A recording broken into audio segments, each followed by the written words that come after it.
सोमेश्वर तहसील में स्थित दक्षिणी कैलाश आश्रम एड़ाद्यू पर्यटन की दृष्टि से काफ़ी महत्वपूर्ण है।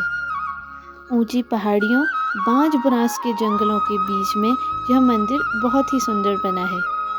स्थानीय लोगों की इसमें काफ़ी मान्यता और आस्था भी है। दक्षिण दिशा में होने के कारण इस मंदिर का नाम दक्षिणी कैलाश आश्रम रखा गया है।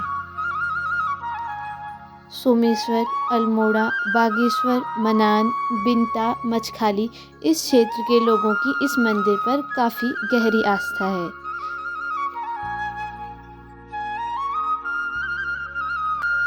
तो जिस रोड से हम आगे को जा रहे थे, ये रोड थी पथरिया वाली, और हम पथरिया वाली रोड से जा रहे थे क्योंकि ये हमारे वहाँ से नज़दीक पड़ती है और हमें मंदिर जल्दी पहुँचना था। वैसे यहाँ दो रोड हैं, एक रोड सोमेश्वर से है और एक पथरिया से। पथरिया मनान के पास में पड़ता है और वहाँ से ये रोड आगे को कट जाती है, तो फिर ये एड़ाद्यू पहुँचती है। बीच में यहाँ पैखाम का जंगल पड़ा था। दादी बता रही थी उसके मायके वाले यहाँ छिलके लेने जाते थे। वैसे भरोसा तो मुझे हो नहीं रहा था, लेकिन मैंने फिर भी भरोसा कर लिया।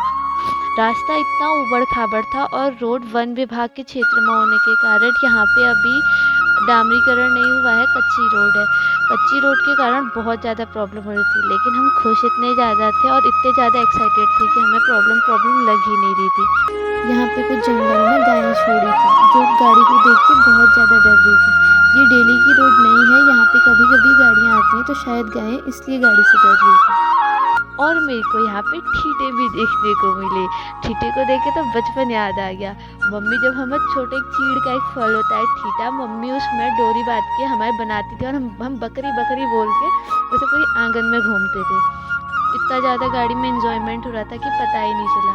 लेकिन बाहर की धूप देख के और नेचर को देख के मेरा मन कर रहा था कि थोड़ा देर रुकें और यहाँ पे बैठे, मैं थोड़ा वीडियो बनाऊँ और फोटो लूँ, लेकिन मेरी सुनने वाला था ही कौन। और ये यहाँ पे बहुत ज़्यादा भांग की खेती हो रही थी। मुझे लगता था कि हमारे गांव में ही सबसे ज़्यादा भांग होता है, लेकिन जब मैंने यहाँ पे देखा तो मेरे को लगा नहीं, नंबर 1 पे तो ये वाला गांव है। हमें लगा कि बस हम मंदिर पहुँच ही गए, लेकिन मंदिर इससे थोड़ा दूर था। लेकिन घर देख के लग रहा था कि शायद मंदिर आसपास ही होगा।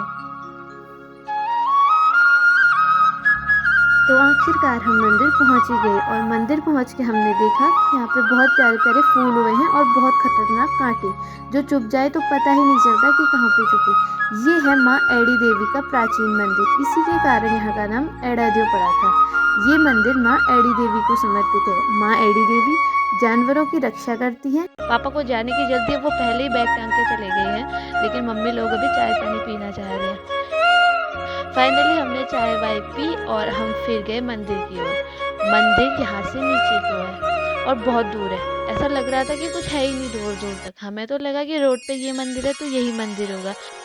और जो ये मंदिर का गेट है, जिसके सामने 2 शेर हैं और दक्षिणी कैलाश आश्रम एड़ाद्यू यहाँ पे लिखा है। इसे दक्षिणी कैलाश आश्रम बोला जाता है। तो ये शेर है जो बहुत ही प्यारा लग रहा है कि ओरिजिनल है। वैसे यहाँ पे ओरिजिनल बाघ और तेंदुए भी बहुत ज़्यादा हैं, लेकिन ये अभी 100 पीस ही हैं। हम नीचे गए, रास्ता काफ़ी लंबा था और हम इतने ज़्यादा खुश थे कि हमें रास्ता लंबा लगा ही नहीं और हम चले गए। कोशिश की जा रही है फ्रंट कैमरा से वीडियो बनाने की, लेकिन रास्ता इतना खतरनाक है और काई लगी है, लग रहा है कि कमर टूट जाएगी। भैया से मैंने वीडियो बनाने को बोला, लेकिन वो मान ही नहीं रहा था। मम्मी लोग इतने धीरे धीरे आ रहे हैं। फाइनली ये मान ही गया और इसने मेरी वीडियो बनाई।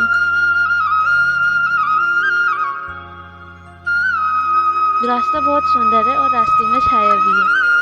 हल्की हल्की धूप है, लेकिन बांज के पेड़ होने के कारण इतना ज़्यादा ठंडा है, अच्छा लग रहा था। वैसे मौसम ठंड का ही है, लेकिन इतने ठंड का मौसम नहीं है जितनी ठंड वहाँ पे हुई थी। हल्का सा मंदिर दिख रहा है नीचे को, जो बहुत ही अच्छा लग रहा है। हमें लगा कि रास्ता दूसरे रास्ते है। ये है मंदिर का प्रवेश द्वार और यहाँ पे से मंदिर शुरू हो गया है। ये मंदिर की यज्ञशाला है। यहाँ पे बहुत ही प्यारा श्लोक लिखा है। ओमकार बिंदु संयुक्तम नित्यम ध्यायन्ति योगिनम कामनम मोक्षणम चैव ओमकाराय नमो नमः। ये यहाँ पे यज्ञशाला है और यहाँ पे लिखा था कि यहाँ पे कोई जूते चप्पल पहन के न जाए। वैसे भी यहाँ पे कोई जूते चप्पल पहन के नहीं जा सकता है, क्योंकि ये यज्ञशाला है और ये पवित्र है, वो सभी को पता है। वैसे यहाँ पे गेट भी लगा दिए गए हैं। जब कोई अनुष्ठान होता है तो तभी यहाँ पे पंडित जी और पुजारी जी और महाराज जी ही जा सकते हैं। जब मंदिर में भागवत होता है या कोई अनुष्ठान होता है तो शायद उस टाइम पे ये गेट खोला जाता है। और हम जा रहे हैं नल की तरफ हाथ पैर धोने के लिए, क्योंकि हमें चाय पानी पीनी थी और मंदिर में जाना था। पहले हमने चाय पी, हाथ पैर धोए, चाय पी। ये है यहाँ पे नल, जो कि नीचे, इसके नीचे बहुत घना जंगल है देवदार का। वीडियो बनाने की वजह से मैं हाथ पैर अच्छे से धो ही नहीं पाई, और फिर मैंने लगाया अपना दिमाग। एक हाथ से धोया और दूसरे हाथ को उसी हाथ से हल्का गीला कर लिया। बहुत घना जंगल है यहाँ पे, तो दिन में जाने भी डर लग रही थी। पता नहीं रात में क्या ही माहौल होता होगा। मंदिर के बाबा जी महादेव गिरी ने पहले यहाँ पे संस्कृत विद्यालय खोल रखा था, लेकिन मंदिर जंगल में होने के कारण और यहाँ पे बहुत सारी असुविधाएं होने के कारण फिर वो विद्यालय हल्द्वानी में खोल दिया गया, जो आज भी महादेव गिरी संस्कृत विद्यालय के नाम से वहाँ पे है। यहाँ पे हमारे लिए चाय बन रही है। ये मंदिर का दूसरा गेट है, अगर कोई दूसरे रास्ते से आना चाहे तो। यहाँ पे शायद स्टोर रूम है, क्योंकि यहाँ पे मुझे देखा कि यहाँ पे चावल, दालें और वो सब रखा हुआ था। वहाँ पे से क्लियर वीडियो नहीं बन पाई, तो मैंने सोचा कि क्यों ना सामने से जाके बनाऊँ।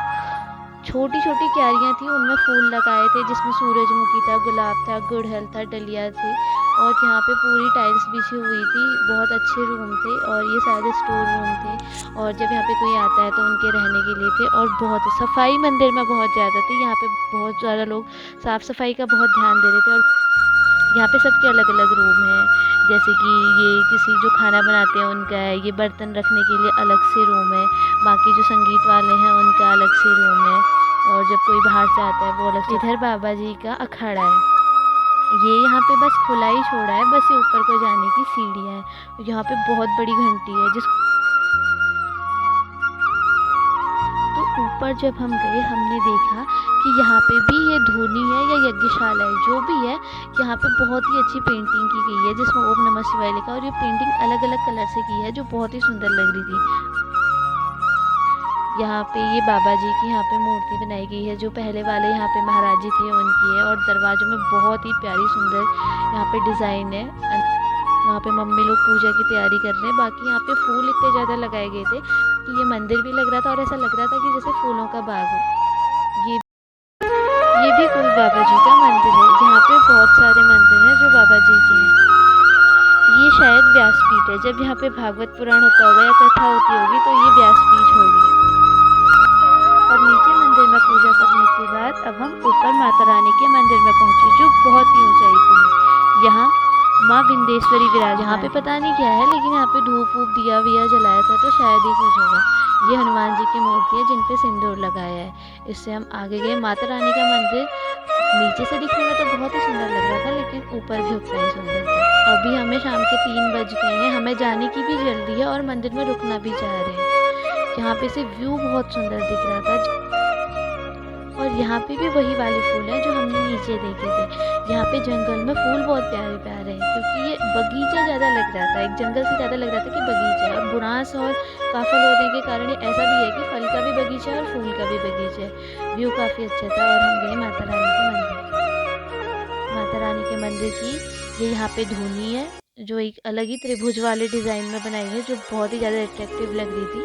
हम मंदिर में पहुँचे तो मंदिर में 3 माता रानी की मूर्तियाँ थी। मुझे लगा कि महाकाली, महालक्ष्मी और महागौरी होगी, लेकिन बाद में जब मैंने उनके तारी जी से पूछा और पापा से पूछा तो उन्होंने बताया कि यहाँ पे महाकाली नहीं है। जब हम आगे गए, यहाँ से पर्वत देखने में सुंदर लग रहा। आगे एक मकान सा बना था और उस पर बहुत सारे नाम लिखे थे। मुझे लगा कि यहाँ पे नाम लिखने से या तो किसी की मनोकामनाएं पूरी हो जाती होगी और या फिर किसी की शादी वादी वाला सिस्टम होगा, लेकिन बाद में पता चला कि ये एक बेवकूफ़ी है। यहाँ से व्यू तो बहुत सुंदर दिख रहा था। और दूर पहाड़ी के नीचे सुनहरे सुनहरे दिख रहे हैं धान के खेत, क्योंकि अभी धान पक गए हैं और वो काफ़ी सुंदर लग रहे हैं देखने में। तो ये धान है जो धान पक गए हैं और इसलिए ये कुछ ऐसा लग रहा है।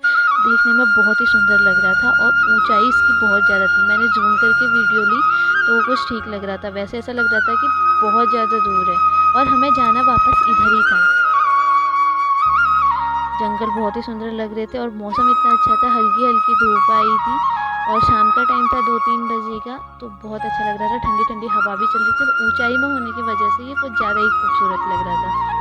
यहाँ दूर से देखने में मेरे को वैसा लगा कि जैसे कि ये कोई नदी है, लेकिन बाद में मुझे पता चला कि नहीं, ये भी धान की खेती है और ये पूरा बागेश्वर का इलाका है।